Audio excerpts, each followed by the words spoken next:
ಕ್ಷೇತ್ರ ಮೈಸೂರನ್ನ ಗೆಲ್ಲೋದಕ್ಕೆ ಸಿಎಂ ಸಿದ್ದರಾಮಯ್ಯನವರಿಂದ ರಣತಂತ್ರ ಮುಂದುವರೆದಿದೆ. ತವರು ಕ್ಷೇತ್ರ ಮೈಸೂರನ್ನ ಪ್ರತಿಷ್ಠೆಯಾಗಿ ತೆಗೆದುಕೊಂಡಿರುವಂತಹ ಸಿಎಂ ಸಿದ್ದರಾಮಯ್ಯನವರಿಂದ ಮೈಸೂರು ಕೊಡಗು ಲೋಕಸಭಾ ಕ್ಷೇತ್ರವನ್ನ ಗೆಲ್ಲೋದಕ್ಕೆ ರಣತಂತ್ರ.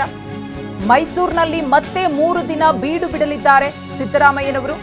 ನಾಳೆಯಿಂದ ಮತ್ತೆ ಮೈಸೂರಿನಲ್ಲೇ ಸಿಎಂ ಸಿದ್ದರಾಮಯ್ಯನವರ ಠಿಕಾಣಿ. ಯದುವೀರ್ ಒಡೆಯರವರನ್ನ ಸೋಲಿಸೋದಕ್ಕೆ ಸಿಎಂ ಗೇಮ್ ಪ್ಲಾನ್. ಚಾಮರಾಜನಗರಕ್ಕೂ ಕೂಡ ಭೇಟಿಯನ್ನ ಕೊಡಲಿದ್ದಾರೆ ಸಿಎಂ ಸಿದ್ದರಾಮಯ್ಯ. ಮೈಸೂರು ಚಾಮರಾಜನಗರ ಗೆಲ್ಲಲು ಶತಾಯ ಗತಾಯ ಯತ್ನವನ್ನ ಪಡೆದಿದ್ದಾರೆ.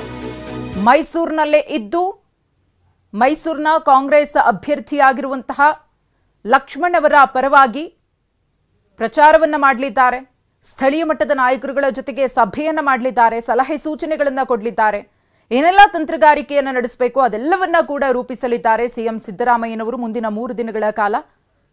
ಯದುವೀರ್ ಒಡೆಯವರನ್ನ ಸೋಲಿಸುವುದಕ್ಕೆ ಬೇಕಾದಂತಹ ರಣತಂತ್ರವೂ ಕೂಡ ಮತ್ತೊಂದೆಡೆ ರೂಪಿತವಾಗುತ್ತೆ. ಮೈಸೂರು ಕೊಡಗು ಲೋಕಸಭಾ ಕ್ಷೇತ್ರ ಮತ್ತು ಚಾಮರಾಜನಗರ ಲೋಕಸಭಾ ಕ್ಷೇತ್ರವನ್ನ ಪ್ರತಿಷ್ಠೆಯಾಗಿ ತೆಗೆದುಕೊಂಡಿದ್ದಾರೆ ಸಿಎಂ ಸಿದ್ದರಾಮಯ್ಯ.